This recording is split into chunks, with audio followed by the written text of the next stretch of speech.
Hello friends, ఇప్పటి వరకు మనము చూసినటువంటి స్కూల్ అసిస్టెంట్ సంబంధించినటువంటి ఫిజికల్ సైన్స్లో కెమిస్ట్రీకి సంబంధించినటువంటి అంశాలు 6th, 7th, 8th క్లాస్లో ఉండబడినటువంటి కెమిస్ట్రీ కంటెంట్ పార్ట్ చూడటం జరిగింది. అది సెకండరీ గ్రేడ్ టీచర్స్తో పాటుగా స్కూల్ అసిస్టెంట్ కూడా ఉపయోగపడుతుంది. ఇది ఎస్పెషల్లీ స్కూల్ అసిస్టెంట్ కోసం అయినప్పటికీ కూడా వీళ్ళు ఉపయోగించుకోవచ్చు. అయితే ఇక్కడ మనం గమనించాల్సింది ఏంటంటే, ఇక్కడి నుంచి ఇప్పుడు ఈ కంటెంట్ పార్ట్ 9th క్లాస్ లోపల ఉండబడినటువంటి కంటెంట్ పార్ట్ ఇది సెకండరీ గ్రేడ్కి సంబంధించింది కాదు, ఓన్లీ ఫర్ స్కూల్ అసిస్టెంట్కి మాత్రమే. ఈ స్కూల్ అసిస్టెంట్కి సంబంధించినటువంటి 9th క్లాస్ సిలబస్ లోపల మొత్తం 4 యూనిట్లు ఉన్నాయండి. ఆ 4 యూనిట్ల లోపల మొదటిది మన చుట్టూ ఉండబడిన పదార్థము. నెంబర్ 1 గమనించండి, మన చుట్టూ ఉండబడినటువంటి పదార్థము. నెంబర్ 2, మన చుట్టూ ఉండబడిన పదార్థము శుద్ధమేనా. రెండోది గమనించండి, మన చుట్టూ ఉండబడిన పదార్థము శుద్ధమేనా అంటే is it pure or not అనే విషయాన్ని ఇది రెండో అంశాన్ని తెలియజేస్తుంది. మూడవది పరమాణువులు, అణువులు, పరమాణువులు, అణువులు, రసాయనిక సమీకరణాలు, ఆటమ్స్, మాలిక్యూల్స్, కెమికల్ ఈక్వేషన్స్. ఇది 3rd యూనిట్. ఇక 4వ యూనిట్ ఏంటంటే పరమాణువులో ఏముంది, దాన్ని బట్టి మీకు అర్థమవుతుంది. పరమాణు నిర్మాణానికి సంబంధించినటువంటివి, పరమాణువులో ఏ రకాల కణాలు ఉన్నవి, ఎలక్ట్రాన్, ప్రోటాన్, న్యూట్రాన్, కేంద్రకము, కేంద్రక వ్యాసార్థము, పరమాణు వ్యాసార్థం సంబంధించినటువంటి అంశాల గురించి మనం చదవబోతున్నాము. అయితే ఈ 9th క్లాస్లో ఇప్పటి క్లాస్లో మనం చూడబోయే అంశం ఏంటంటే, ఇక్కడ ఓన్లీ మన చుట్టూ ఉండబడిన పదార్థము.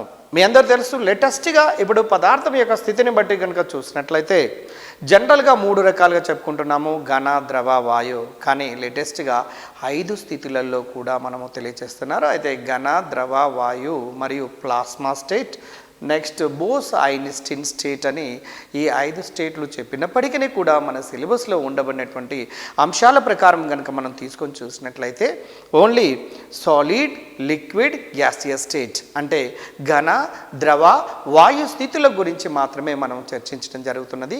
ఘన పదార్థాల యొక్క ధర్మాలు, ద్రవ పదార్థాల యొక్క ధర్మాలు, వాయు పదార్థముల యొక్క ధర్మాలు.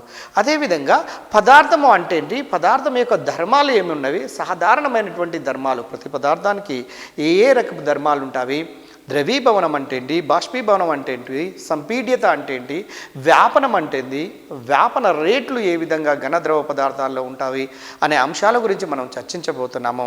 అయితే మొట్టమొదటిగా మన టెక్స్ట్ బుక్ ప్రకారం మనం చూసినట్లయితే మన చుట్టూ ఉండబడినటువంటి పదార్థము, మన చుట్టూ ఉండబడినటువంటి పదార్థము యూనిట్ పేరు మొదటిది. పదార్థము అంటే ఏంటి మీరు గమనించండి, స్క్రీన్ మీద గమనించవచ్చు. సాధారణంగా కొంత ద్రవ్యరాశిని కలిగి ఉండి స్థలాన్ని ఆక్రమించేది ఏదైనా కూడా మనము పదార్థంగా చెప్పవచ్చు. శాస్త్రీయంగా దానికి బల్ల, రాయి, చెక్క, పెన్ను, టేబుల్ ఇలాంటివన్నీ కూడా మనం పదార్థానికి సంబంధించినటువంటి అంశాలుగానే భావించవచ్చు. ఫ్రెండ్స్ గమనించండి, మీరు ఉదాహరణకు నీరు అనేది కూడా ఒక పదార్థమే కదా. నీరు 3 స్థితులలో ఉంటుందండి, ఘనస్థితి, ద్రవస్థితి, వాయుస్థితి. పదార్థము ఒకటే అయినప్పటికీ స్థితులలో మార్పులు కనపడుతున్నాయి. మీరు స్క్రీన్ మీద గమనించవచ్చు. ఘనస్థితికి మంచి ఉదాహరణ ఏంటంటే ఐస్, ద్రవస్థితికి మంచి ఉదాహరణ నీరు, వాయుస్థితికి మంచి ఉదాహరణ నీటి ఆవిరి. వాటి కింద మీరు గమనించండి, మంచు యొక్క ఫార్ములా H2O, నీటి యొక్క ఫార్ములా H2O, నీటి ఆవిరి యొక్క ఫార్ములా H2O.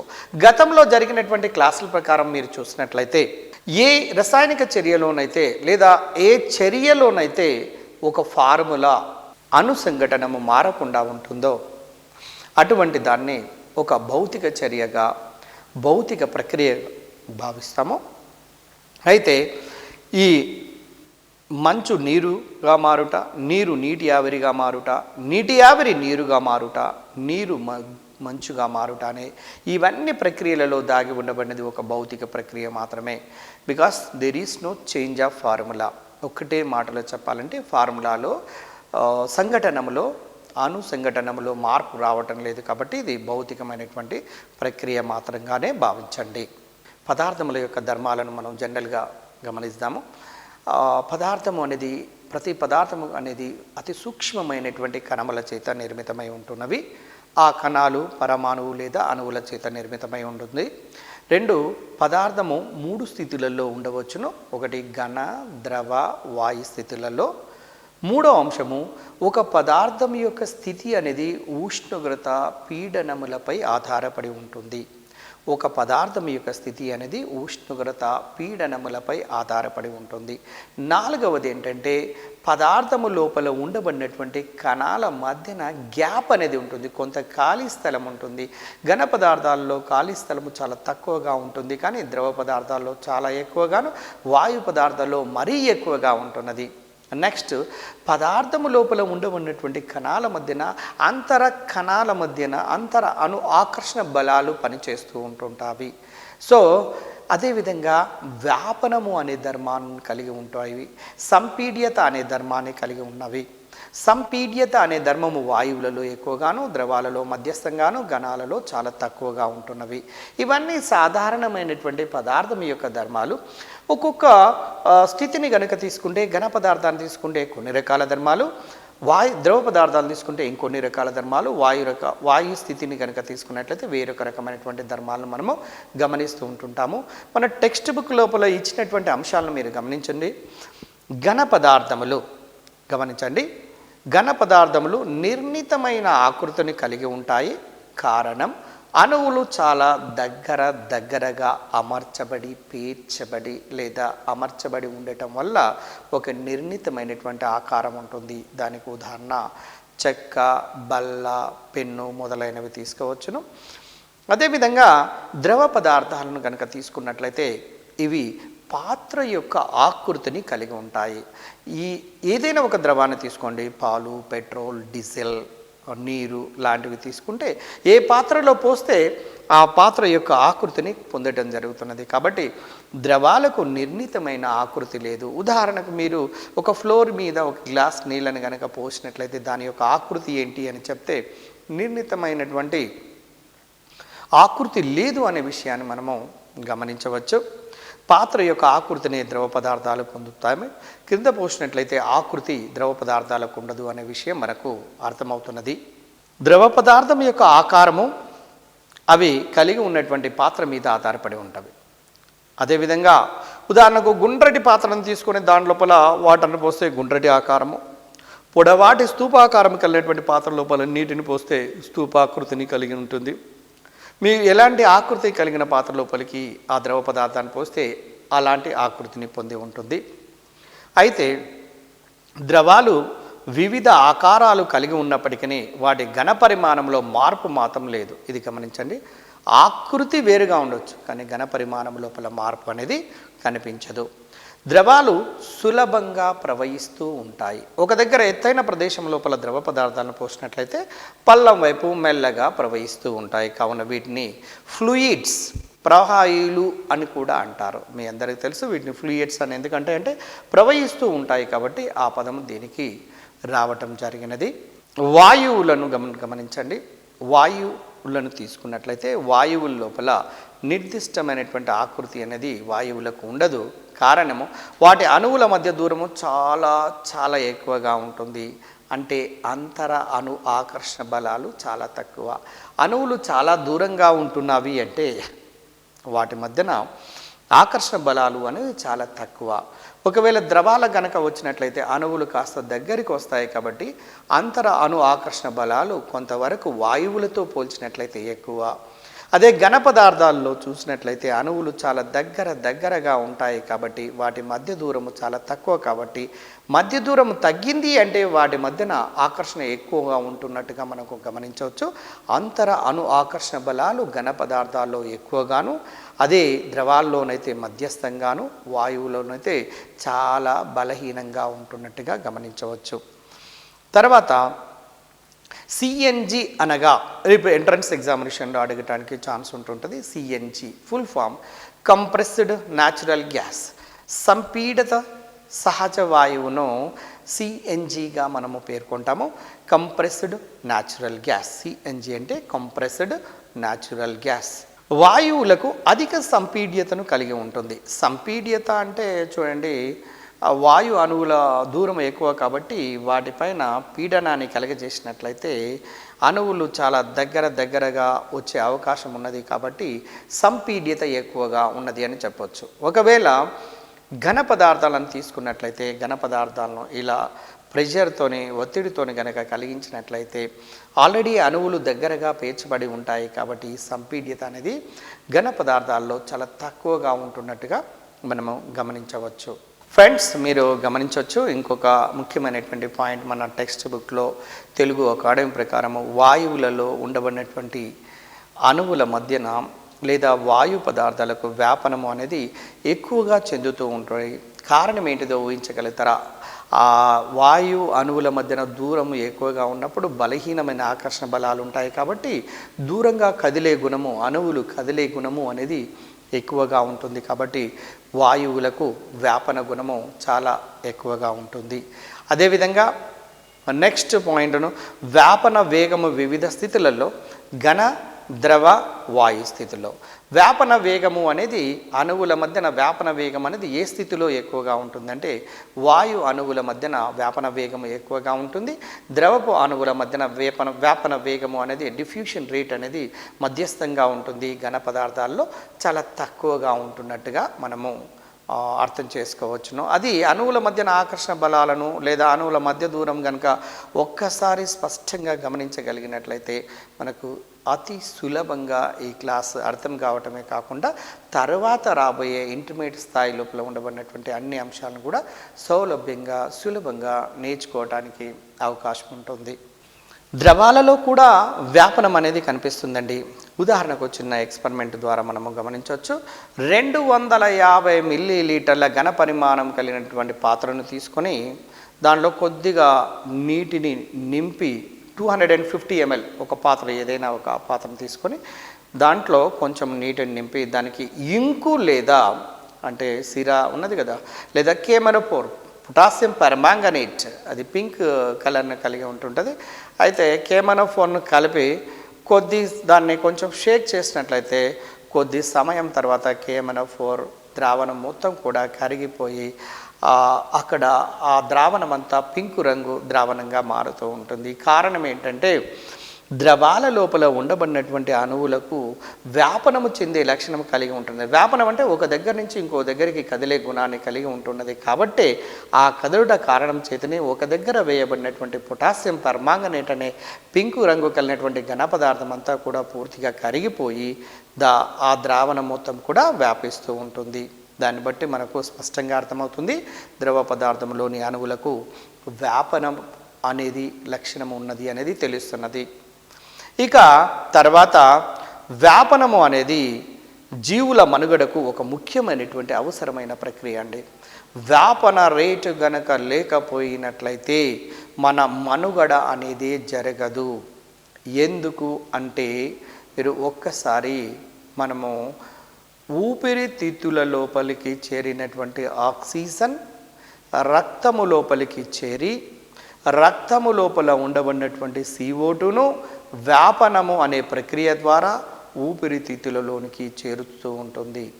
ఈ విధంగా ఈ మన జీవన క్రియలు జరగటము లోపల కూడా వ్యాపన ప్రక్రియ అనేది జంతువులలో దాగి ఉన్నది. కాబట్టి ఇది ఒక ముఖ్యమైనటువంటి ప్రక్రియగా మనము భావించవచ్చు. డియర్ ఫ్రెండ్స్, మీరు చూస్తూనే ఉన్నారు కదా, శ్వాసక్రియలో స్క్రీన్ పైన మీరు ఒక్కసారి అబ్జర్వ్ చేయండి. శ్వాసక్రియలో ఆక్సిజన్ ఊపిరితిత్తుల ద్వారా రక్తంలోనికి వ్యాపనము చెందుతుంది. అలాగే రక్తము నుండి కార్బన్ డయాక్సైడ్ అనే వాయువు ఊపిరితిత్తుల్లోనికి వ్యాపనము చెందుతుంది. దీన్ని బట్టి వ్యాపనము అనే ప్రక్రియకు ఎంత ఇంపార్టెన్స్ని కలిగి ఉన్నదో మనకు తెలుస్తుంది. ఇక అన్ని స్థితులలో కూడా ఘన, ద్రవ, వాయువుల అన్నింటి లోపల కూడా వ్యాపనం అనేది ఉన్నది. వ్యాపన వేగము అనేది అణువుల భారాలపై ఆధారపడి ఉంటుంది. అణుభారం ఎక్కువైనట్లయితే వ్యక్తులలో తీసుకొని చూడండి, మీరు ఇన్ జనరల్గా చాలా లావుగా కలిగినటువంటి వ్యక్తిని కనుక పరిగెత్తింపచేస్తే ఆయన యొక్క వేగము, పోయే వేగం చాలా తక్కువగా ఉంటుంది. సన్నగా ఉండబడిన వ్యక్తిని కనుక వేగంగా పరిగెత్తేటట్టుగా చూస్తే ఆయన పరిగెత్తే గుణం ఎక్కువగా ఉంటుంది, మూమెంటం అనేది ఎక్కువగా ఉంటుంది. కాబట్టి దాన్ని బట్టి భారం ఎక్కువ ఉన్నట్లయితే కదిలే గుణము తక్కువగాను, భారం తక్కువ ఉన్నట్లయితే కదిలే గుణము ఎక్కువగా ఉంటుంది. సేమ్ అదేవిధంగా అణువులలో ఇప్పుడు ఉదాహరణకి ఎన్నో వాయువులు ఉన్నాయి వాతావరణం లోపల ఉండబడినటువంటి carbon dioxide, ammonia, hydrogen, oxygen, nitrogen, sulphur dioxide, sulphur trioxide మొదలైనటువంటి ఎన్నో రకాల వాయువులను కలిగి ఉన్నవి.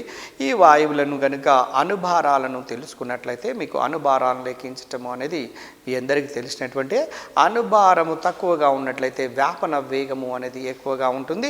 అణుభారము తక్కువగా ఉంటే వ్యాపన వేగము ఎక్కువ, అణుభారము ఎక్కువగా ఉంటే వ్యాపన వేగము తక్కువగా ఉంటుంది. చిన్న ఎగ్జాంపుల్ తీసుకొని చూద్దామండి. హైడ్రోజన్, ఆక్సిజన్ చూద్దాము. హైడ్రోజన్ అనేది అణుభారం H2 కదా, 1 + 1 2 AMU. అదే ఆక్సిజన్ 16 + 16 32 AMU. అంటే ఈ రెండింటి లోపల దేని యొక్క వ్యాపన వేగం ఎక్కువగా ఉంటుందంటే హైడ్రోజన్.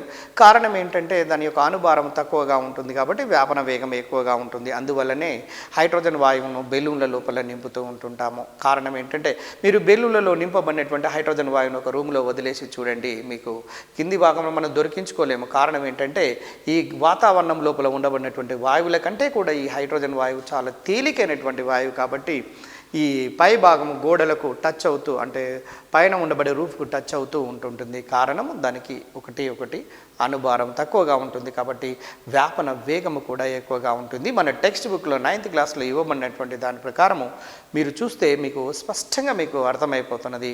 అది ఈ నెక్స్ట్ ఎక్స్పెరిమెంట్లో మీరు గమనించవచ్చు. స్క్రీన్ మీద కనపడుతున్నటువంటిది ఒక స్తూపాకారం కలిగినటువంటి గాజుగొట్టాన్ని తీసుకొని ఒకవైపు హైడ్రోజన్ క్లోరైడ్ అనే వాయువును, రెండవ వైపు అమ్మోనియా అనే వాయువును పంపండి.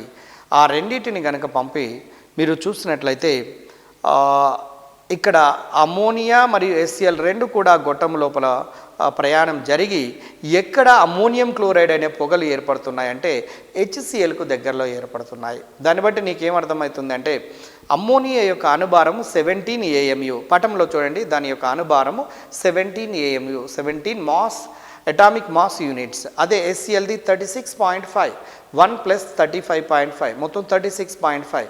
అణుభారము దేనికి తక్కువగా ఉంది? అమ్మోనియాకు తక్కువగా ఉంది. కాబట్టి అమ్మోనియా అనేది వ్యాపన వేగం అనేది HCl వైపు ఎక్కువ దూరం వస్తుంది. అదే HCl యొక్క అణుభారం చాలా ఎక్కువ ఉంది కాబట్టి తక్కువ దూరం ప్రయాణిస్తుంది, తక్కువ వ్యాపనం చెందుతుంది. అందువల్ల HClకు సమీపంలోనే ఇక్కడ మార్కు చూపించినటువంటి, మీరు పటంలో మార్కు చూపించబడింది చూడండి, ఆ మార్కు దగ్గర అమ్మోనియం క్లోరైడ్ యొక్క పొగలు అనేది బయటికి రావడం జరుగుతున్నది. కాబట్టి ఈ ఎక్స్పెరిమెంట్ ద్వారా సింపుల్గా మనకు అర్థమైపోతుంది అమ్మోనియా యొక్క అణుభారం తక్కువ, HCl యొక్క అణుభారం ఎక్కువ.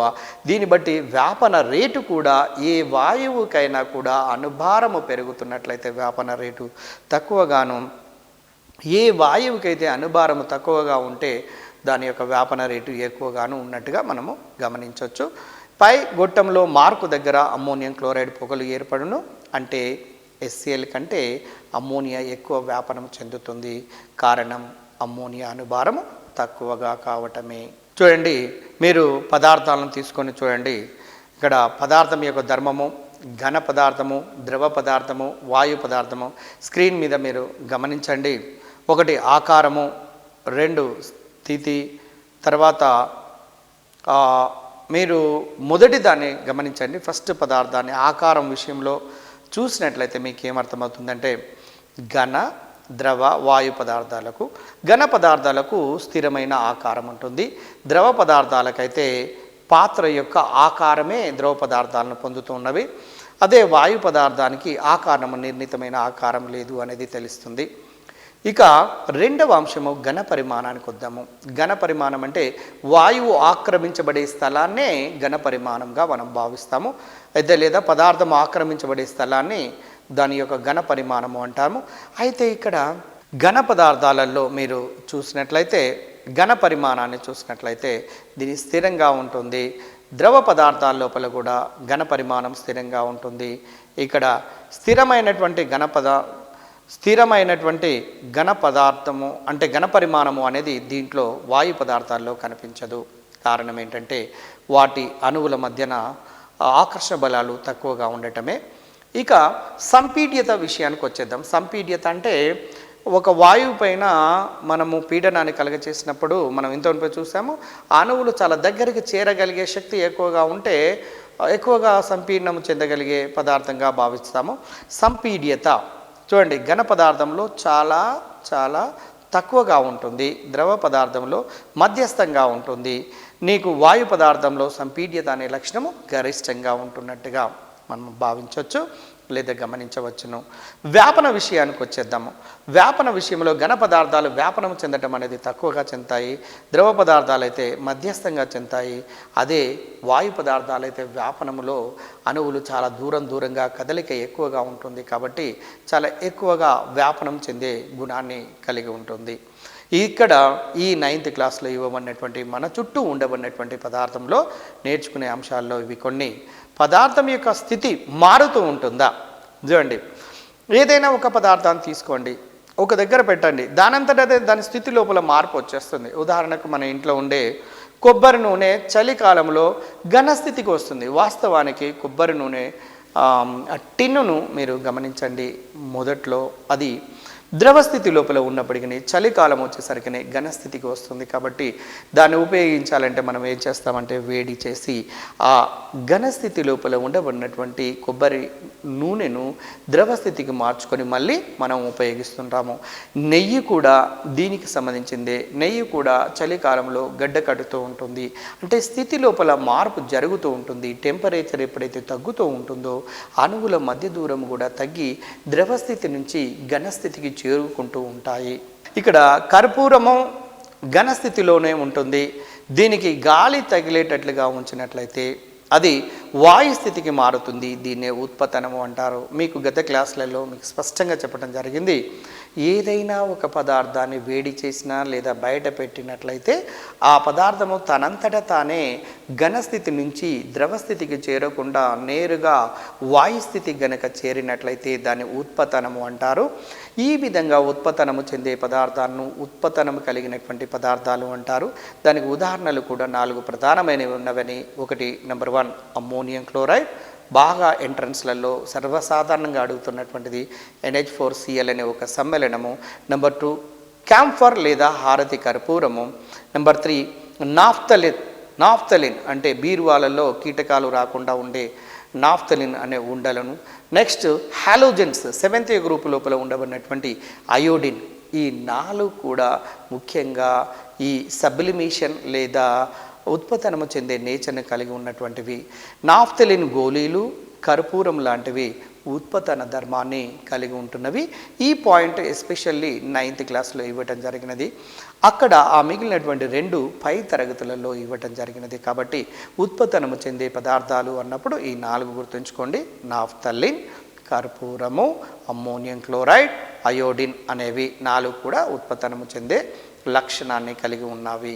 ఫ్రెండ్స్, మీరు గమనిస్తూనే ఉంటున్నారనుకుంటాను. ఎందుకంటే ఎంట్రన్స్ ఎగ్జామినేషన్లో నేను గమనించింది ఏంటంటే చాలామంది సుమారుగా 1996, 98 డిఎస్సిలోనే స్టేట్ ర్యాంక్ సంపాదించినటువంటి వాళ్ళ లోపల కూడా ఉదాహరణకు ఒకే మార్క్ మీద సేమ్ మార్క్ 78.3, 78.4 ఆ ప్రాంతంలో ఒకే మార్క్ మీద 28 నుంచి 30 మంది దాకా ఉన్నారు. అంటే మీకు దాన్ని బట్టి మీకు అర్థమవుతుంది కాంపిటీషన్ ఏ విధంగా ఉంటుంది. ప్రతి మార్క్ డిసైడింగ్ ఫ్యాక్టర్గా ఉంటుంది. ఒక్క మార్క్తోనే కొన్ని వందల మంది డిఫరెన్స్ ఉంటుంది. మనకు ఉండబడే ఉద్యోగాల సంఖ్య తక్కువగా ఉంటాయి. కాబట్టి మనము పాజిటివ్ దృక్పథంతోనే మనం ముందుకు వెళుతూ ప్రతి పాయింట్ని అనలైజ్ చేసుకుంటూ ముందుకు పోయినట్లయితే డెఫినెట్గా మనం సక్సెస్ సాధిస్తాము. అయితే ఇక్కడ మనము ఒక విషయాన్ని గమనించండి. పదార్థము ఘనస్థితి నుండి నేరుగా వాయుస్థితిలోనికి మారటాన్ని ఉత్పతనము అంటారు. పదార్థము దేనితో ఏర్పడిందో మీరు ఒకసారి చూస్తే పదార్థం అనేది మీ అందరికీ తెలుసు, గతంలోనే మనం చర్చించుకున్నాము. అతి చిన్న సూక్ష్మమైన కంటికి కనపడనటువంటి కణాలతో నిర్మితమై ఉంటుంది. ఏదైనా ఒక పదార్థాన్ని తీసుకొని బాగా విభజించుకుంటూ పోయినట్లయితే దాన్ని విభజించుకుంటూ పోయినట్లయితే మన కంటికి కనపడకపోవచ్చు, కానీ కంటికి కనపడకుండా చివరకు ఏర్పడే పదార్థం యొక్క చరమ కణమును, సూక్ష్మమైన కణమును పరమాణువు అంటారు. ఆ పరమాణువులు కలిస్తే అణువులన్నీ కలిస్తే మళ్ళీ పదార్థంగా ఏర్పడుతూ ఉంటుంది. ఫ్రెండ్స్, మీరు గమనించండి. ఒక చిన్న ఉదాహరణ మన టెక్స్ట్ బుక్లో ఇచ్చినటువంటి ఒక చిన్న ఉదాహరణ మీరు గమనించండి. ఒక బీకరులో కొంత నీటిని తీసుకొని దానికి పొటాషియం పర్మాంగనేట్ KMnO4 స్ఫటికాలను వేయండి. దానికి KMnO4 స్ఫటికాలను వేసి దాని నుండి పింక్ రంగు వచ్చినటువంటి ద్రావణం 10 mlను తీసి వేరొక పాత్రలోకి 90 మిల్లీలీటర్ల నీరు ఉన్నటువంటి వేరొక పాత్ర లోపలికి కలపండి. అప్పుడు ఏమైపోతుందంటే 90 మిల్లీలీటర్ల నీరు ఉన్నటువంటి పాత్ర లోపలికి ఈ రంగు కలిగినటువంటి 10 mlను దీనిలో కలపడం వల్ల దీన్ని బట్టి నీకు ఏమైపోతుంది అంటే అక్కడ ఈ 90 ml ప్యూర్గా ఉండబడినటువంటి రంగు లేని వాటర్కు ఒక పాలిపోయినటువంటి ఒక రంగు అనేది కనపడుతుంది. దీన్ని బట్టి నీకు ఏమర్థమవుతుందంటే ప్రతి పదార్థము సూక్ష్మమైనటువంటి కణాలతో నిర్మితమై ఉంటున్నట్లుగా మనకు అర్థమవుతున్నది. ఈ చిన్న ఎక్స్పెరిమెంట్ ద్వారా టెక్స్ట్ బుక్లో ఇచ్చినటువంటి ఈ చిన్న ఎక్స్పెరిమెంట్ ద్వారా పదార్థము అనేది అతి సూక్ష్మమైనటువంటి కణముల చేత నిర్మితమై ఉంటుంది అనే విషయం మనకు తెలుస్తుంది. చూడండి ఫ్రెండ్స్, ఇంకొక చిన్న ఎక్స్పెరిమెంట్ ఇచ్చాడు. కణాలకు మధ్యన స్థలం ఉందా లేదా, ఉంటే ఏ విధంగా ఉంది, ఉంటే ఏ విధంగా నిరూపిస్తావు అంటే 9th క్లాస్లో ఇచ్చినటువంటి బుక్లోనే ఒక చిన్న ప్రయోగాన్ని ఇచ్చారు. చూడండి, ఒక బీకరులోనికి కొంత నీటిని తీసుకొని గమనించండి. ఒక బీకరులోనికి కొంత నీటిని తీసుకొని దాని మట్టాన్ని గుర్తించండి. ఎంతవరకు ఆ బీకర్లో నీరు ఉన్నదో దాని మట్టాన్ని గుర్తించండి. పర్టికులర్ ఈ పాయింట్ వరకు ఉన్నది అన్నది. దానికి చెంచా ఉప్పును కలపండి. కలిపి దాన్ని గిలకరించండి, కదపండి, షేక్ చేయండి. దాని లోపల కరిగిపోయింది. కరిగిపోయిన తర్వాత మీరు మట్టము అంత మునుపు ఎక్కడైతే ఉన్నదో అదే విధమైనటువంటి మట్టము మీకు కనపడుతూ ఉన్నది. దీన్ని బట్టి మీకు ఏమర్థమవుతున్నది అంటే మట్టములో మార్పు, ద్రవ మట్టము లోపల మార్పు రాలేదు.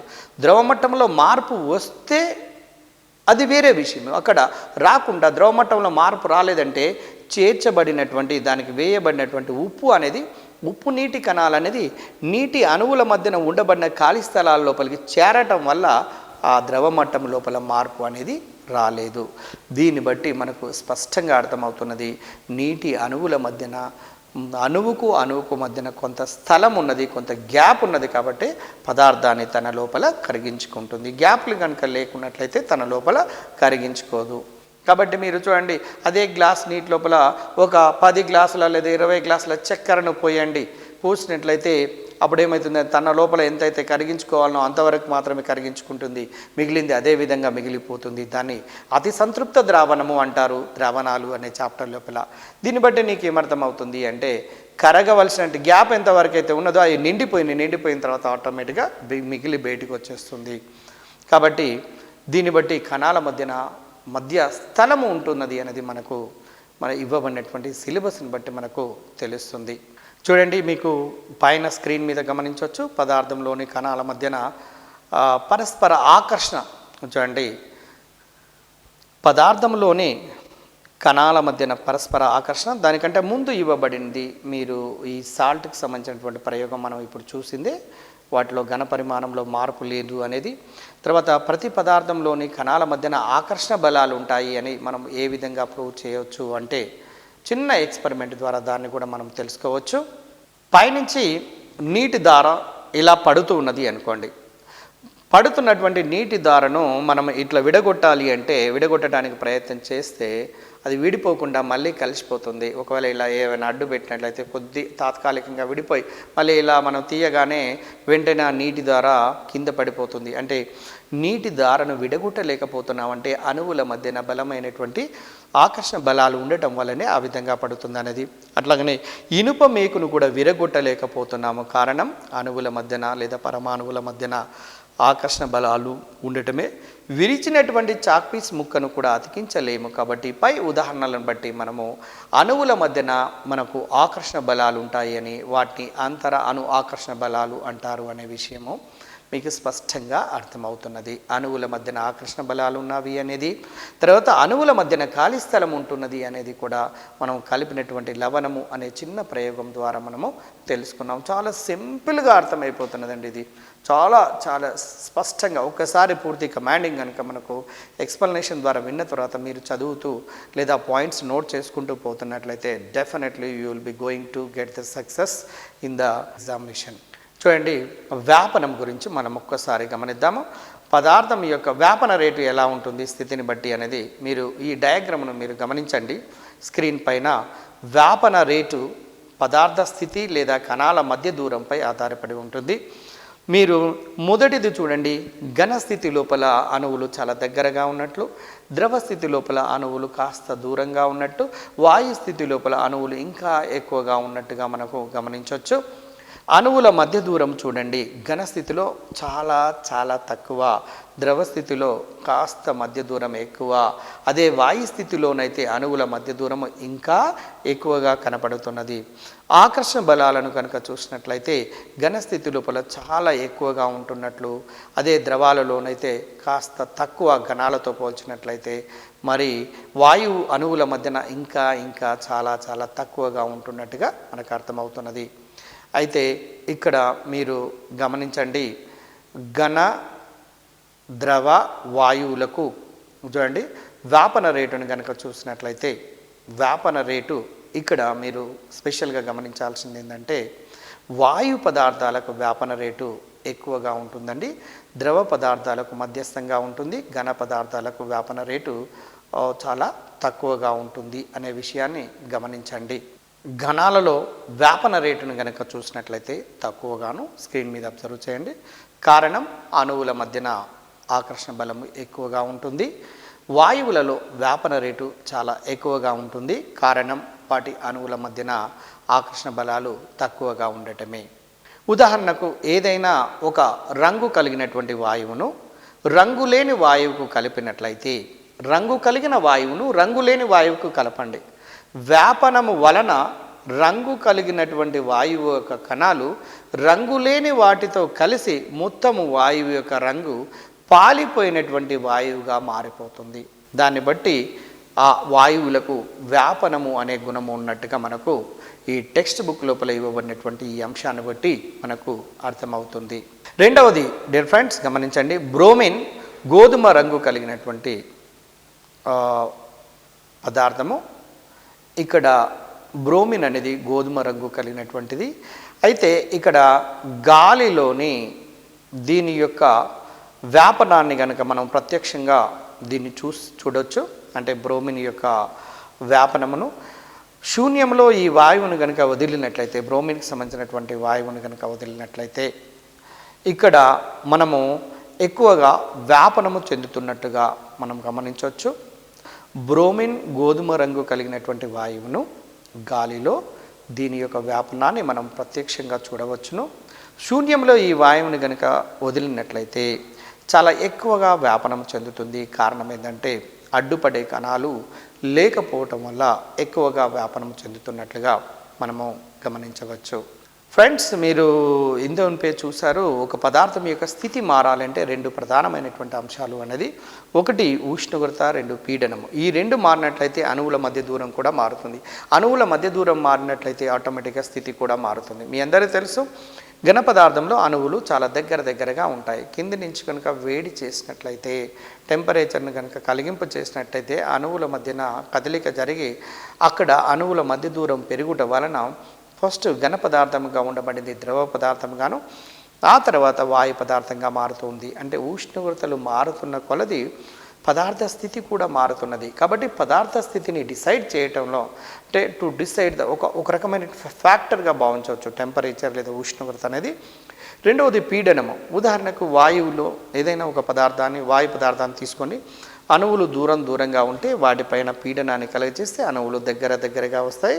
అప్పుడు ఆటోమేటిక్గా అణువులు దగ్గరగా వచ్చినప్పుడు వాయు స్థితి నుంచి ద్రవ స్థితికి చేరుకుంటుంది. కాబట్టి పీడనము, ఉష్ణోగ్రత అనేవి రెండు కూడా స్థితిని, పదార్థం యొక్క స్థితిని నిర్ణయించటం లోపల ఉంటుంది అనేది అర్థమవుతుంది.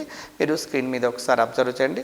తక్కువ ఉష్ణోగ్రత వద్ద పదార్థము ఘన స్థితిలో ఉంటుంది.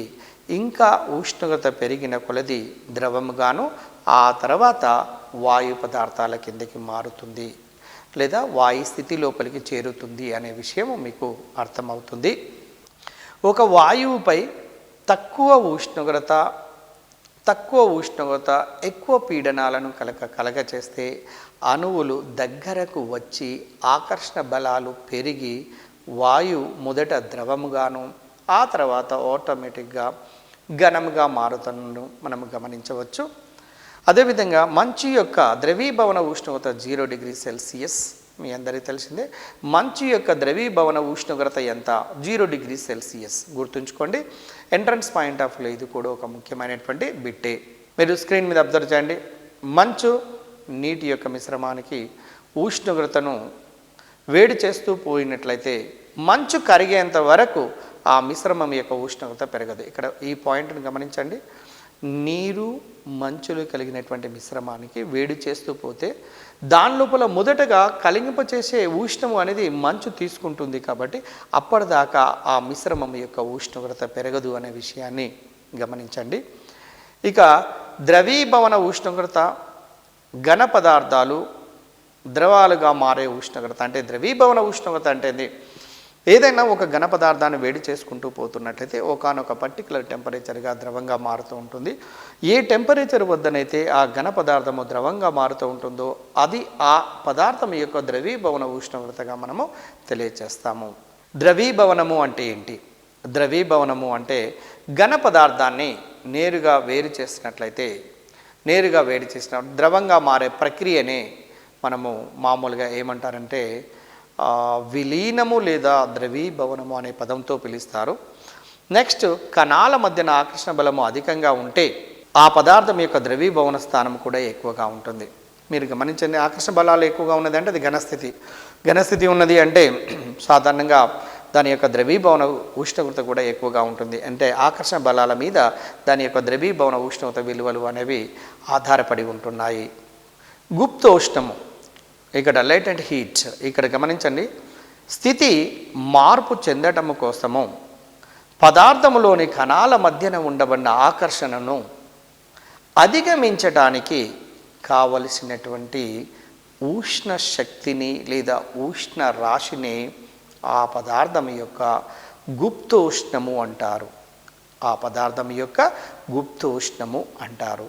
చూడండి, లేదా ఇంకొక రకంగా కూడా దీన్ని చెప్పొచ్చు. 1 కిలోగ్రాము ఘన పదార్థాన్ని పూర్తిగా ద్రవంగా మారటానికి అవసరమయ్యే ఉష్ణ శక్తిని గుప్తోష్ణము అంటారు. ఇంకా బాష్పీభవన ఉష్ణోగ్రత అంటే ద్రవము వాయువుగా మారే ఉష్ణోగ్రతనే బాష్పీభవన ఉష్ణోగ్రత. సాధారణంగా ద్రవాలకు ఈ బాష్పీభవన ఉష్ణోగ్రతలను తెలియజేస్తాము. నీటి యొక్క బాష్పీభవన ఉష్ణోగ్రత 100 డిగ్రీల సెంటీగ్రేడ్. మీకు ఎప్పుడైతే ద్రవాన్ని సాధారణంగా నీటిని వేడి చేసినట్లయితే 100 డిగ్రీల సెంటీగ్రేడ్ వద్ద ఏర్పడినటువంటి బాష్పం అనేది, నీటి యొక్క బాష్పం అనేది వాతావరణ పీడనానికి సమానం అవుతుంది. ఎప్పుడైతే ఆ నీటి యొక్క బాష్పము వాతావరణ పీడనానికి సమానమవుతుందో అప్పుడు ఆ ద్రవ పదార్థం యొక్క ఉష్ణోగ్రతను ఆ ద్రవం యొక్క బాష్పీభవన ఉష్ణోగ్రతగా మనము లెక్కిస్తాము. రైట్ ఫ్రెండ్స్, ఇప్పుడు గమనించండి. ఘన పదార్థాలు ఉష్ణ శక్తిని గ్రహించి మొదటగా ద్రవాలుగాను ఆ తర్వాత వాయువులుగా మారుతావి అనే విషయము నగ్న సత్యము అందరికీ తెలిసినటువంటిదే. ఉష్ణోగ్రతను కొలిచే ప్రమాణాలు డిగ్రీ సెల్సియస్ లేదా కెల్విన్లు. ఉష్ణోగ్రతను దేంట్లో కొలుస్తారంటే డిగ్రీ సెల్సియస్లో లేదా కెల్విన్స్ మానం లోపల కొలుస్తూ ఉంటాము. చూడండి, ఒక్కోసారి ఎంట్రన్స్లో డిఎస్ ఎగ్జామినేషన్లో లేదా కాంపిటేటివ్ ఎగ్జామినేషన్లో ఎలా అడుగుతున్నాడంటే 0 డిగ్రీ సెల్సియస్ ఎన్ని కెల్విన్లకు సమానం అంటే 273. 10 డిగ్రీ సెంటీగ్రేడ్ను కెల్విన్లో మార్చాలంటే ప్లస్ 273 యాడ్ చేయాలండి. అంటే 10 + 273 = 283 కెల్విన్స్. ఒకవేళ 27 డిగ్రీ సెంటీగ్రేడ్ కెల్విన్ లోపలికి మార్చాలంటే 27 + 273. ఏదైనా డిగ్రీ సెల్సియస్లో ఉండబడిన దాన్ని కెల్విన్స్లోకి మార్చాలి అంటే దానికి 273ను యాడ్ చేసినట్లయితే నీకు కెల్విన్ మానంలో వచ్చేస్తుంది. లేదా కెల్విన్ మానంలో ఉన్నదానికి 273 కనుక తీసివేసినట్లయితే డిగ్రీ సెంటీగ్రేడ్లలో మనకు ఆ విలువ మనకు రాబడతాము. కాబట్టి ఎంట్రన్స్లలో ఒకసారి డిగ్రీ సెల్సియస్లలో ఇచ్చి కెల్విన్ మానంలో లేదా కెల్విన్ మానంలో ఇచ్చి డిగ్రీ సెల్సియస్లలో అడుగుతున్నారు. కాబట్టి ఆ కాన్సెప్ట్ మనం అర్థం చేసుకోవాల్సినటువంటి అవసరము ఎంతైనా ఉన్నది. చూడండి, క్వశ్చన్ ఎంట్రన్స్ ఎగ్జామినేషన్లో అడిగే అవకాశం ఉంది. 330 కెల్విన్ల ఉష్ణోగ్రత ఎన్ని డిగ్రీల సెల్సియస్లకు సమానము అని ప్రశ్న కనుక వేసినట్లయితే మీరు స్క్రీన్ మీద అబ్జర్వ్ చేయండి. 330 - 273 కనుక వేస్తే నీకు వచ్చే విలువ 57 డిగ్రీల సెంటిగ్రేడ్ సెల్సియస్ అనేది వాల్యూ వచ్చేస్తుంది. దాన్ని ఆన్సర్గా పెట్టవచ్చు. ఒకవేళ 100 కెల్విన్స్ కనుక ఇచ్చి అది ఎన్ని డిగ్రీల సెల్సియస్కి సమానం అంటే 100 - 273 వేసినట్లయితే -173 డిగ్రీ సెల్సియస్కి సమానం అని చెప్పొచ్చు. మైనస్లలో వస్తుంది. ఈ విధంగా విలువలను ఒక దాంట్లో ఇచ్చే రెండవ మానం లోపలికి ఏ విధంగా మార్చాలో మనకు దీని ద్వారా స్పష్టంగా మనకు అర్థమైపోతుంది.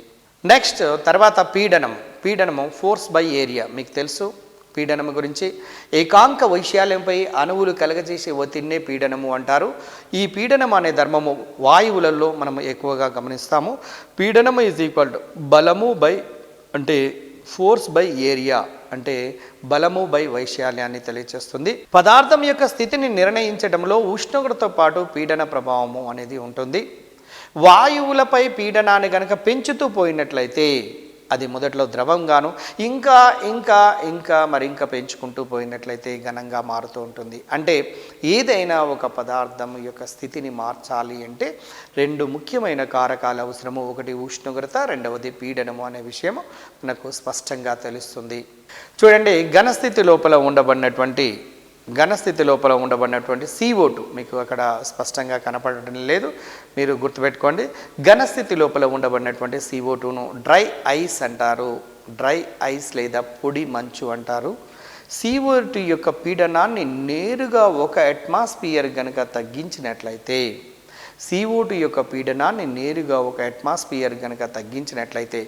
డ్రై ఐస్గా మారుతూ ఉంటుంది. డ్రై ఐస్ లేదా పొడి మంచుగా మారుతూ ఉంటుంది. ఎన్నో సందర్భాల్లో డ్రై ఐస్ అనగానేమి అంటే solid state of CO2 is known as dry ice అంటారు. ఇది గుర్తుంచుకోండి, చాలా ముఖ్యమైనటువంటి బిట్లలో ఇది ఒకటి. ఫ్రెండ్స్, మీరు ఓ పదార్థము 9th క్లాస్ లోపల ఉండబడినటువంటి యూనిట్ గురించి మనం చూస్తున్నాము. అయితే ఇందులో ఈ చాప్టర్ లోపల ఈగురుట అనే ఒక అంశం కూడా ఉన్నది. అసలు ఈగురుట అంటే ఏంటి? ఈగురుట అనేది చాలామందికి స్పష్టమైనటువంటి అవగాహన ఉండకుండా పోవటం వల్ల దానిపైన క్వశ్చన్ వచ్చినప్పుడు ఆన్సర్ చేయలేకపోతున్నారు. కాబట్టి మెల్లగా జాగ్రత్తగా ఈగురుట అనే కాన్సెప్ట్ను నేర్చుకోవడానికి ప్రయత్నం చేద్దాము. ఇక్కడ ఈగురుట అంటే పదార్థ స్థితిని మార్చటానికి మనం ప్రతిసారి దానికి ఉష్ణమును అందించటంతో పాటు పీడనంలో మార్పు తేవలసినటువంటి అవసరము లేదు. ఈ పాయింట్ గమనించండి. పదార్థ స్థితిని మార్చటానికి మనం ప్రతిసారి దానికి ఉష్ణం అందించడంతో పాటు పీడనంలో మార్పు తేవలసినటువంటి అవసరము లేదు. రెండవ పాయింట్, ద్రవాలు. ఇక్కడ గమనించండి, ద్రవాలు వాటి మరుగు ఉష్ణోగ్రత చేరకుండగానే ద్రవము వాయువుగా మారినట్లయితే దాన్ని ఈగురుట అంటారు. చిన్న ఎగ్జాంపుల్, నదులలో ఉండబడిన నీరు, మీరు నదులలో లేదా కుండలో తీసుకున్న నీరు లేదా ఎక్కడైనా ఒక దగ్గర తీసుకున్నటువంటి నీరు, వాస్తవానికి నీరు బాష్పంగా మారాలంటే 100 డిగ్రీల సెంటిగ్రేడ్గా ఉండాలి. కానీ 100 డిగ్రీల సెంటిగ్రేడ్ కంటే ముందే నీరు బాష్పంగా మారటాన్ని ఏమంటారంటే ఈగురుట అంటారు. అంటే దాని యొక్క బాష్పీభవన ఉష్ణోగ్రత కంటే ముందే ఒకవేళ ఆ ద్రవ పదార్థం అనేది వాయు పదార్థంగా మారినట్లయితే దాన్ని ఈగురుట లేదా ఎవాపరేషన్ అంటారు. ఇక్కడ గమనించండి, డిఎస్సిలో అడగడానికి ఒక చక్కటి బిట్టు, ఒక కాన్సెప్ట్ మనకు ఇక్కడ ఉన్నది. ద్రవము యొక్క ఉపరితల భాగములో, మీరు స్క్రీన్ మీద గమనించండి, ద్రవము యొక్క ఉపరితల భాగములో గల అణువులకు ఎక్కువ శక్తి ఉంటుంది. అందువల్ల అటువంటి ఎక్కువ శక్తి గల అణువులు బాష్పంగా మారును.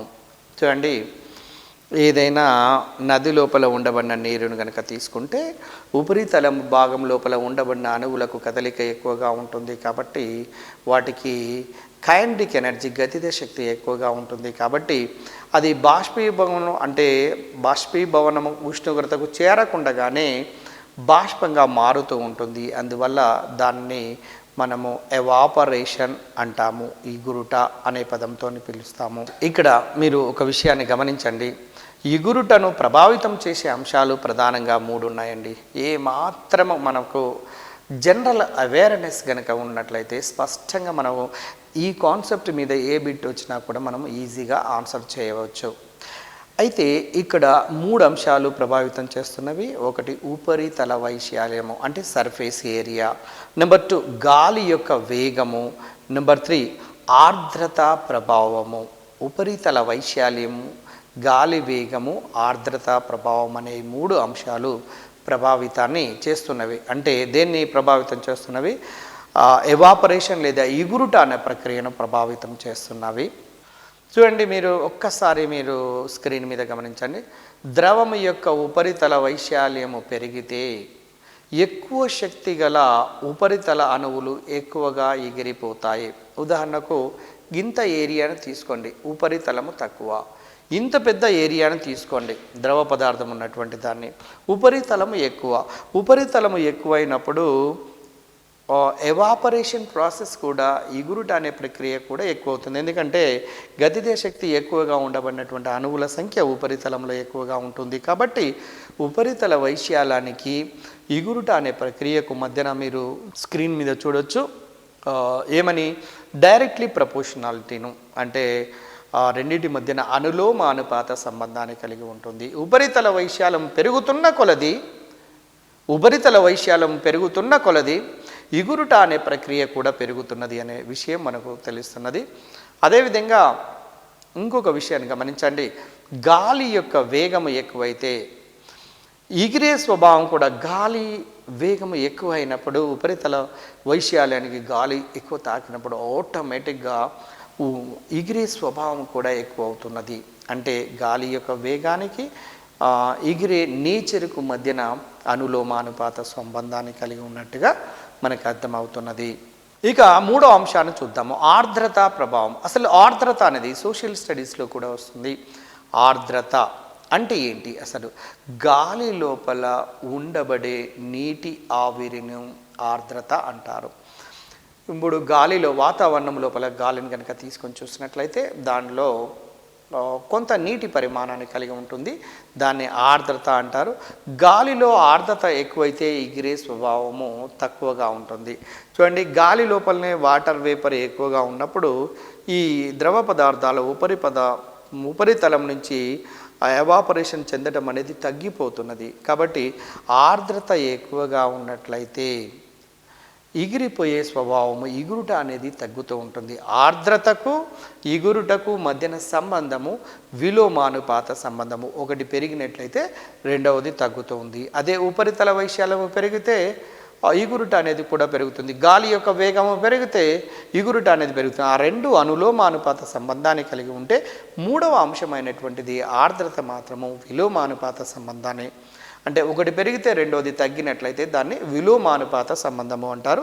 ఈ ఆర్ద్రత పెరిగినప్పుడు ఎవాపరేషన్ అనేది తగ్గుతున్నట్టుగా మనకు అర్థమవుతున్నది. అంటే ఇగురుటను ప్రభావితం చేసే అంశాలను స్పష్టంగా మనము దీని ద్వారా గమనించటం జరిగింది. డియర్ ఫ్రెండ్స్, మీరు ఒకసారి ఓవరాల్గా మనము ఈ పదార్థాన్ని గురించి మనము గమనించి చూసినట్లయితే పదార్థం యొక్క ధర్మాలను గమనించండి. మీరు స్క్రీన్ మీద దానికి సంబంధించినటువంటి కొన్ని ముఖ్యమైనటువంటి అంశాలను ఇవ్వడం జరిగింది. పదార్థంలోని కణాలు నిరంతరము చలిస్తూ ఉంటాయి, నిరంతరము కదులుతూ ఉంటాయి అనేది మొదటి పాయింట్ పదార్థం యొక్క ధర్మాలలో. నెక్స్ట్, పదార్థంలోని కణాల మధ్యన ఖాళీ స్థలం ఉంటుంది అనే విషయాన్ని విత్ ఎక్స్పెరిమెంట్ ద్వారా మనం చూడటం జరిగింది. ప్రతి పదార్థము కూడా అనేకమైనటువంటి సూక్ష్మమైనటువంటి కణాల చేత నిర్మితమై ఉంటుంది అనే విషయం తెలిసిందే. నెక్స్ట్, అదేవిధంగా పదార్థము అనేది చూడండి 3 స్థితులను కలిగి ఉంటున్నట్టుగాను అవి ఘన, ద్రవ, వాయు స్థితులుగా ఉంటున్నట్టుగా మనకు తెలిసినది. తర్వాత చూడండి, ఇంకొక అంశం ఏంటంటే పదార్థ ధర్మాల్లో కణాల మధ్యన ఆకర్షణ బలాలు ఉంటాయి అనే విషయం కూడా తెలుసు. ఇంకా పదార్థం యొక్క స్థితిని నిర్ణయించటం లోపల ఉష్ణోగ్రత, పీడనములు అనేవి ప్రభావితం చేస్తావి అనే విషయం మనకు తెలిసినటువంటిదే. అంటే ఒక పదార్థం యొక్క స్థితి మారాలంటే ఉష్ణోగ్రత, పీడనములను మార్చినట్లయితే పదార్థం యొక్క స్థితిని మనము మార్చవచ్చు. అదేవిధంగా సంపీడ్యత, వ్యాపనము అనే లక్షణాలను పదార్థము అనేది కలిగి ఉంటుంది. ఇవి సాధారణంగా గతం లోపల చూసినటువంటి అంశాలే అయినప్పటికీ కూడా ఓవరాల్గా ఇవి గుర్తించడం కోసము లేదా గుర్తుంచుకోవటం కోసం ఇవి ఇంకొకసారి వీటిని మీకు గుర్తు చేయటం జరుగుతున్నది. పదార్థం లోపల ఉండబడిన కణాలు నిరంతరం చలిస్తుంటాయి, కణాల మధ్యన దూరం ఉంటుంది, పదార్థం అనేక సూక్ష్మ కణాల చేత నిర్మితమై ఉంటుంది, పదార్థం 3 3 స్థితులలో ఉంటుంది. ఘన, ద్రవ, వాయు స్థితులలో పదార్థంలోని కణాల మధ్యన ఆకర్షణ బలాలు ఉంటాయి. పదార్థాన్ని యొక్క స్థితిని నిర్ణయించడానికి ఉష్ణోగ్రత పీడనాలు ప్రభావితం చేస్తాయి. అదేవిధంగా సంపీడ్యత, వ్యాపనం అనే ధర్మాలను కూడా కలిగి ఉంటుంది. సుమారుగా ఒక 7 వరకు ఈ పదార్థం యొక్క ధర్మాలు ఖచ్చితంగా మనం గుర్తుంచుకోవాలి. ఈ క్రింది వానిలో ఈ పదార్థం యొక్క ధర్మము కానిది ఏది, ఈ క్రింది వానిలో పదార్థం యొక్క ధర్మము అయినది ఏది, ఈ విధంగా అడగటానికి అవకాశం ఉంటుంది. కాబట్టి పదార్థం యొక్క ధర్మాలను మనం ఖచ్చితంగా మనం తెలుసుకోవాల్సినటువంటి అవసరం ఉన్నది. చూడండి, నీటి అసంగత వ్యాకోచము. ఇక్కడ సాధారణంగా ఏదైనా ద్రవాన్ని వేడి చేస్తే వ్యాకోచ్ వస్తుంది. సాధారణంగా ఏదైనా తీసుకోండి, వేడి చేస్తే వ్యాకోచ్ వస్తుంది. ఇనుప పట్టల మధ్యన మీ అందరికీ తెలుసు కొంత ఖాళీ స్థలాన్ని వదిలిపెడతారు. ఎందుకంటే అది వేసవి కాలంలో ఏమైపోతున్నది, వేడికి వ్యాకోచించటం వల్ల పట్టాకు మధ్యన గ్యాప్ కనుక లేకపోయినట్లయితే ప్రమాదం జరిగే అవకాశం ఉంటుంది. కాబట్టి కొంత గ్యాప్ వదిలిపెడతారు. అప్పుడు అందువల్ల వేసవి కాలంలో ఆ గ్యాప్ నిండిపోతుంది. కాబట్టి మనకు ప్రమాదాలు సంభవించకుండా ఈ రైల్వే డిపార్ట్మెంట్ వాళ్ళు మనల్ని కాపాడుతూ ఉన్నారు. అయితే ఇక్కడ స్పెషాలిటీ, నీటికి ఒక స్పెషల్ గుణం ఉన్నదండి. అది నీటి అసంగత వ్యాకోచము. సాధారణంగా ఏదైనా ద్రవాన్ని వేడి చేస్తే వ్యాకోచ్ వస్తుంది, చల్లబరిస్తే సంకోచిస్తుంది. కానీ ఇందుకు భిన్నంగా నీరు దాని ఉష్ణోగ్రతను 0 నుంచి 4 డిగ్రీల సెంటీగ్రేడ్కు 0 నుంచి 4 డిగ్రీల సెంటీగ్రేడ్కు పెంచాము అనుకోండి. పెంచినప్పుడు అది వ్యాకోచించటానికి బదులుగా సంకోచిస్తుంది. అంటే మీరు గమనించండి, ఉష్ణోగ్రత పెరిగినప్పుడు ఏ పదార్థమైనా వ్యాకోచిస్తుందండి.